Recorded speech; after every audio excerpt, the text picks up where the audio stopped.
French settlement on the Illinois River. Though traces of their physical presence have nearly disappeared over the centuries, French settlers played a large role in the history of Illinois. Their interests in the area varied. Some hoped to expand the fur trade, others tried to spread Christianity among the Native Americans. Yet no matter their particular goal, the possibility of pursuing that goal in the Illinois country almost always involved the Illinois River. Indeed, from the first recorded French voyage on the Illinois River with Father Jacques Marquette and Louis Joliet, plans for further development were almost immediately underway. These men and their party had first traveled down the Mississippi from Canada via the Wisconsin River, but while in what is now Missouri, they came upon several winter villages of the Illinois Indian Confederacy, who advised the French explorers to return by way of the calm, wide Illinois River. From the Illinois' origin, a short portage would get them to Lake Michigan, then known as the Lake of the Illinois, and into French Canada. While canoeing up the Illinois, Marquette wrote, "We have seen nothing like this river that we enter, as regards its fertility of soil, its prairies and woods, its cattle, elk, deer, wildcats, bustards, swans, ducks, parakeets, and even beaver. There are many small lakes and rivers. That on which we sailed is wide, deep, and still, for 65 leagues. In the spring and during part of the summer, there is only one portage of half a league." As Marquette's account shows, the Illinois tribe's advice opened up a world of possibilities for the French on the Illinois River. Not only was this river a vital link to the Mississippi River and by extension the whole mid-continent, it also opened up lands that were difficult to reach on foot, lands that the French dreamed of building into a new axis for trade and the spread of Christianity. Overall, Marquette and Joliet's accounts made it appear that the French could very easily benefit from settling the Illinois River Valley due to the natural advantages of its location, navigability, and fertile varied landscape. Similar ideas also took root in the imagination of Robert Cavalier, Sieur de La Salle, who, in 1678, wrote in a report to King Louis XIV's minister, Colbert, "It is nearly all so beautiful and so fertile, so free from forest, and so full of meadows, brooks, and rivers, so abounding in fish, game, and venison, that one can find there in plenty with little trouble all that is needful for the support of flourishing colonies. They would be increased by a great number of Western Indians, who are in the main of a tractable and social disposition, and as they have the use neither of our goods, and are not in intercourse with other Europeans, they will readily adapt themselves to us and imitate our way of life as soon as they taste the advantages of our friendship and of the commodities we bring them." This optimistic report convinced the king to support La Salle, giving him rights to all of the lands that he discovered. While traveling down the Illinois River, La Salle and his party encountered a large encampment of the Illinois tribes joined for their yearly tryst on the banks of Lake Pimatuit, or present-day Lake Peoria. La Salle allied with these tribes, offering them French goods and military protection in return for furs. With this valuable connection made, La Salle decided to set up his first post just a short distance downriver from the village. This initial post, named Fort Crèvecoeur, was completed in 1680. It marked the beginning of what would evolve into a relatively constant, if wavering, French presence on Lake Pimatuit. But La Salle's vision quickly collided with the reality of problems that had not been considered in his report to Colbert. For one thing, the Illinois tribes did not necessarily wish to discard their traditional beliefs to embrace the missionaries' Christian teachings. In reality, the French missionary effort met mixed results. Some priests, like Marquette, were well loved and listened to by their host tribes. Others, like the later Father Gravier, were not only rejected but even threatened by violence. In fact, Father Gravier died sometime after receiving a gunshot wound from a young Peoria man. But one of the greatest problems that the initial reports had not accounted for was the hostility of rival Native American tribes, such as the Iroquois, Potawatomi, or Fox. Such tribes did a great deal to disrupt the French attempts to set up a profitable trade route along the Illinois River. Finally, one problem that seemed to exclusively plague La Salle's attempts was the disloyalty of his men. The first desertion occurred when the exploring party reached Lake Pimatuit.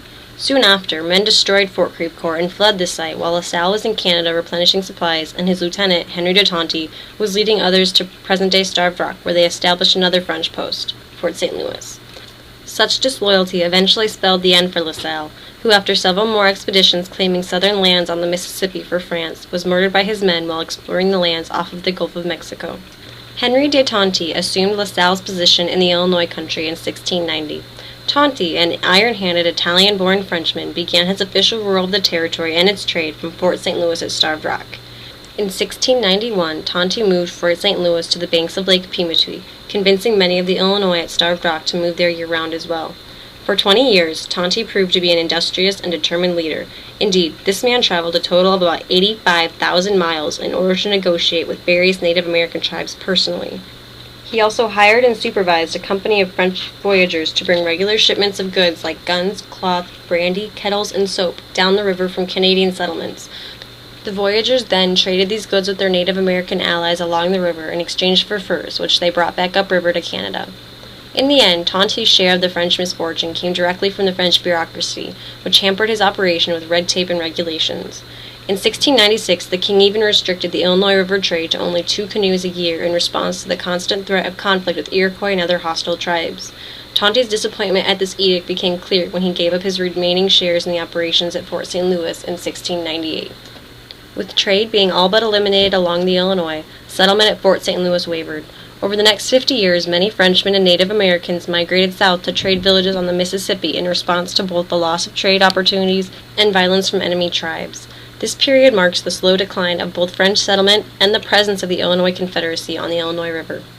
Small groups remained at Lake Pimutee's Fort St. Louis in order to maintain the Illinois River's vital link between French Canada and Louisiana. The lingering threat of tribal warfare prompted the French to increase the defense at Fort St. Louis in the 1750s in order to protect the Illinois and French peoples remaining there. But despite these attempts to cling to their holdings along the Illinois River, French control over the area continued to deteriorate until the outbreak of the French and Indian War in 1756. The French and their Native American allies were defeated in 1763, and the region was ceded to the British. This brought an abrupt end to French military presence on the Illinois, and a slow end to the Illinois Confederacies, which was last seen in the Illinois River Valley in 1769. Although the British technically ruled the lands along the Illinois River, the lands surrounding Lake Pimutee and Fort St. Louis, now devoid of its garrison, remained as a small French farmer-trader settlement for 50 years after the French lost control of the area. This settlement, known as Opay, maintained a great deal of self-rule because of the British government's inability to rule the area due to conflict with the Native Americans and to the lack of cooperation from the area's French inhabitants. These settlers managed to fend for themselves, often taking advantage of the lack of governmental presence to continue small and illegal fur trading operations with the area Native Americans. Even the American Revolution had very little real effect in Opay until July of 1778, when American Colonel George Rogers Clark arrived in the Illinois country. At this point, the French townspeople, like their mother country, allied themselves with the American cause. This alliance made them susceptible to raids conducted by the British allied Potawatomi, who had settled into the lands north of Opay. To avoid this threat to the north, Opay was often temporarily abandoned during the American Revolution, and even shifted its location southward along the banks of Lake Pimutee in 1778, increasing the space between them and the Potawatomi. Military activity in the area was directed by one of Opay's most distinguished citizens, Jean-Baptiste Millet. Millet and his men were responsible for monitoring British activity in the area and recruiting both Native Americans and French Canadians. These tasks were undertaken in the hope that their aid would earn them a level of French control in the region, for indeed, citizens of Opay, like their French Canadian allies, had never wished to consider themselves as subjects of any other power but their own. However, Millet and his men's contribution to the American victory did not secure French autonomy in the area, and the people of Opay became subjects of yet another foreign power in 1783. But as before, this power remained largely absent in Opay until the War of 1812, and the familiar wartime development of increased likelihood of Potawatomi raids. Yet it was American troops, not the Potawatomi, that brought an end to the Opay settlement. Indeed, in November of 1812, Captain Thomas Craig arrived in Opay, finding the town almost deserted, as many had either fled to safer shelter or were on their way home from negotiating the ransom for captives from the Potawatomis' attack on Chicago's Fort Dearborn. Craig's troops proceeded to loot the village's trading house and several homes to the outrage of the returning inhabitants. Tensions ran high in the confrontation, but conflict was temporarily avoided. However, overnight, Indians opened fire on the American boats. Believing that the citizens of Opay had been aware of the natives' plan to attack, Craig and his troops burnt most of the village buildings, officially evicted the French settlers, and shipped them downriver to Alton, where they were held as prisoners until released several days later. The displaced Opay settlers sued for the lands that had been taken from them, igniting a legal battle that would not end until 1867.